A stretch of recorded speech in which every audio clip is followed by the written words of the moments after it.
Hello YouTube, this is Morgan, Airspeed Prime here with my next comic graphic novel review. This one is going to be for book 3 of the Nameless City Trilogy, which is The Divided Earth by Faith Erin Hicks, colors by Jordi Belair. And yeah, in case you're wondering what's this random graphic novel on my channel, this is a graphic novel series. I have reviewed the first 2 books in this series, and especially I suppose coming up very recently, soon, Faith Erin Hicks is of course going to be the writer for the next Avatar comic, Imbalance. So even before that, I suppose with her work on Shells, that's primarily how I kind of heard about this series and got into, reviewing first The Nameless City, the first book, and then The Stone Heart last year. And then, of course, we have The Divided Earth to finish off the trilogy. What's also interesting about this series, before we get into actually just talking about this third book, is that it is confirmed to be getting an animated series at some point. That news came out, I think, in or around the release of the second book. I don't think we've heard anything else since, so I don't really know if it's properly in production yet, or if it was just, like, confirmed that once the third book comes out or something like that. So it's one to keep an eye out on. I don't know if it's being done by a big production animation studio or anything like that, but if it does get a solid animated series, I am really excited to see how they do it. So that's something to keep your eye out for, because I obviously heavily recommended The Nameless City, heavily recommended The Stone Heart, and it's much the same with The Divided Earth. I think the 3 books together make a very strong trilogy of books. Fun little thing, of course, given that it's a series, when you put the spines of the books together, it does actually make a bit of a picture there, kind of broken medallion. So that's pretty cool. I have the hardback versions of the books. They are available in paperback as well. What's notable about them is that they are like over 200 pages each, and especially this one I think is like 20 to 30 or something like that pages longer than the other ones. Just to wrap it up, I think it comes out at around 256, whereas I think the last book was, what does this one come out as, 242. So it's about 14 pages longer than the last one. So it's a long series. Like there's, I suppose, over 700 pages basically by the end, and that means you get a lot of depth with the characters. And I think getting into this book, I have one issue basically with this, and I suppose it's one issue with the series overall. Very quickly, I'll get that out of the way so I can focus on the positives. The only thing I wasn't particularly fond of was the epilogue right at the end. And this is the thing with epilogues, when it comes to the end of a series or a show. It's very difficult to end something that is, for the most part, viewed the full way through as being very good. It's really hard to bring that to an end in a satisfying way. And I think the plot and the, I suppose, present day kind of story is really well done, how they wrap it up. I don't like what she does with the epilogue, in that it's just basically a thing where at the end they say, we have to do this, we'll meet again, and then all that basically happens in the epilogue is that meeting happens. Like it plays it exactly how they say. And I wasn't that I was looking for something shocking or something different to happen. It's just, it doesn't have a lot of substance to the epilogue, and so it kind of feels like the book just like ends, and the epilogue doesn't add a lot to it, when I think the whole point of an epilogue is that you come back later and you notice a lot of change, and while they try to get that across, most of it I feel is explained in how the book comes to an end with the plot, and what they do in the epilogue I don't think is strong enough to almost justify doing one, where it's very much a case of, if you don't have anything to do with the epilogue, like, why are you even doing one? And it's literally just that, where what she was trying to do here, I think she just needed to do a bit more. If the epilogue was maybe twice the length and it wasn't just based around like doing one thing, I think it would have been much stronger in terms of world building, seeing where things are, because of course an epilogue usually has a time skip. That's what they do here. That's really my only kind of criticism of the book, in that I love how the overall plot plays out. But then we skip ahead, and I'm really excited. Oh, cool, we're getting an epilogue, and it's just, oh, it's just the thing you said you were going to do, nothing else. It's not a as in depth of a look into their lives, kind of a couple of years on, as I really wanted it to be, and I think that's the.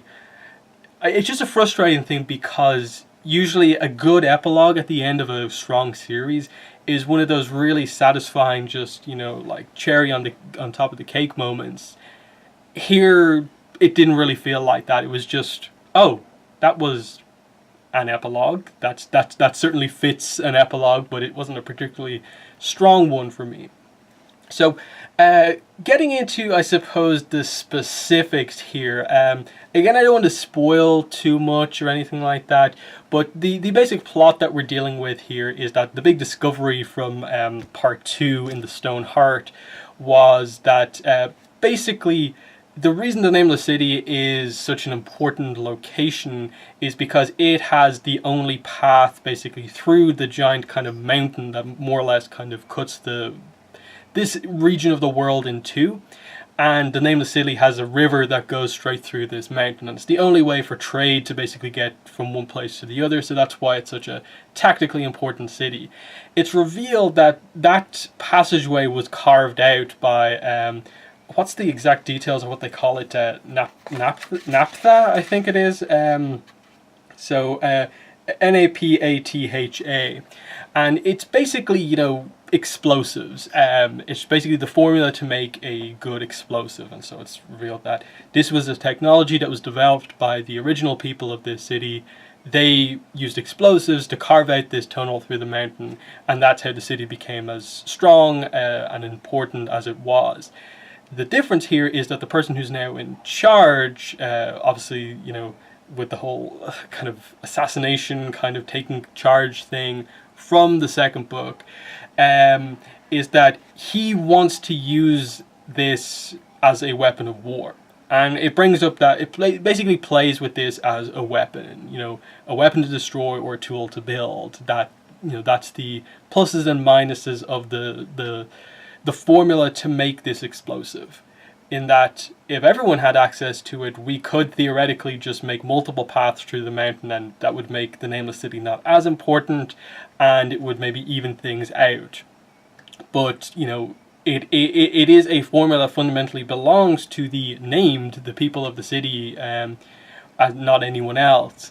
And then the idea of, the leader who's in charge at this point in time wanting to actually just, use it to wipe out the other nation's armies, completely counteracts what I suppose our main characters for the most part want to happen. So of course we have Kaidu and Rat here on the cover, and basically they agree on this, in that they want kind of peace between the different kind of nations here. They think, there's a bit of a discussion between them about what to do with the naphtha formula, but they both agree that it fundamentally it should be kept, and a decision made by the people who the formula effectively belongs to, and that it shouldn't be used as a weapon of war, and that it shouldn't just be destroyed either, because it could be beneficial if used properly. So that's something that's explored here, and of course you have other characters kind of with different plots as you go on. Like Kaidu's father has a whole plot kind of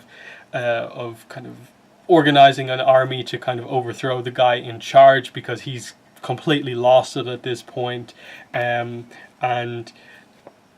there's a lot going on. There is actually a lot of other characters, in that if you read like the first book, it's super Rat and Kaidu focused, but book 2 and 3, they of course remain the main characters, but there's so much else going on with all these other characters, and there's a lot of action in this last part especially, and in that sense, like it all kind of comes to a head quite well, with a lot of the setup from book 2, a lot of those kind of sort of feuds in a way set up there kind of getting resolved here, and it in that sense, like the plot I think comes together very nicely here, using a relatively small cast, and having all the characters feel unique and different, and it it makes for, I think, a really strong, in the sense of, if they get good voice actors and it's well animated,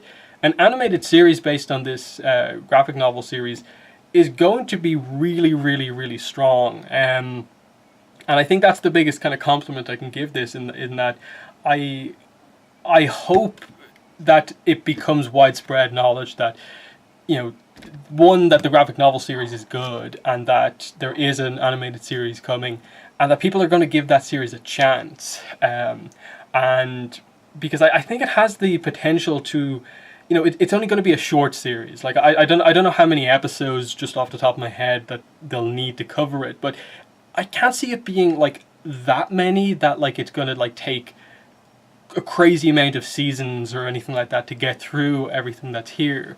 So I think a compact series just faithfully adapting this is going to be really good, and I think will bring appeal back to these books, and the books can be more successful. I really do feel quite strongly about this series, that it is it's absolutely worth checking out. You know, is it going to be everyone's cup of tea? Perhaps not. In that, like, I compare it to Avatar because it feels like it has a lot of kind of Avatar inspirations, of it being sort of like Asian inspired. Has the characters have a lot of the kind of charm that a lot of Avatar characters have. Perhaps missing some of the, I suppose, like, especially fantasy kind of elements that Avatar has in terms of like bending. There's no real kind of substitute for that here, in that there's a lore to things, there's a backstory. They use the explosive formula here, naphtha, as the main kind of like MacGuffin, I suppose, of the plot. And I suppose you could say like parkour is the main kind of talent that's kind of developed across the books, in that you can sort of tell from the cover of the first volume that like they do a lot of running across the tops of houses, and Kaidu has to learn this kind of skill that Rat knows just from being in the city her whole life. And that plays an important role across all three kind of books, about just, I suppose, the natives having this knowledge, whereas the kind of invaders in a way not, and it allowing the kind of kids to always get away in most situations.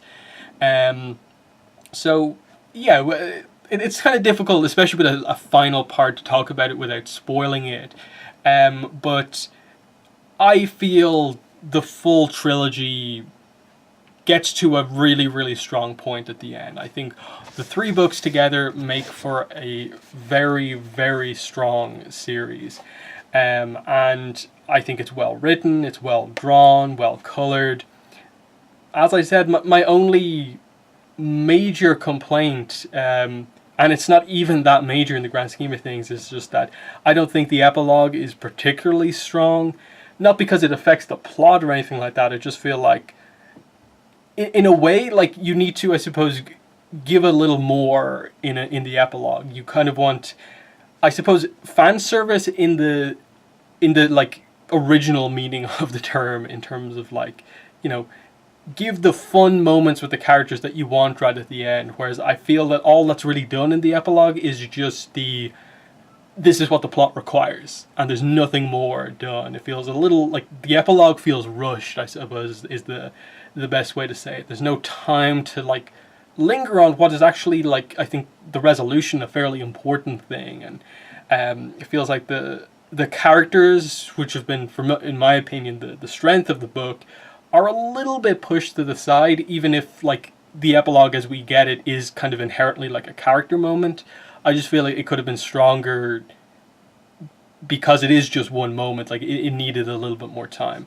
But yeah, I'm going to end it there before I start kind of going over the same topics. As I said, kind of difficult to do non-spoiler reviews, but Nameless City Trilogy, huge success. I'm glad I kind of, in a way, took the chance on really committing to checking out and reviewing the first book, and since then I've been always kind of on the lookout, checking out release dates and stuff like that to see when it's coming out.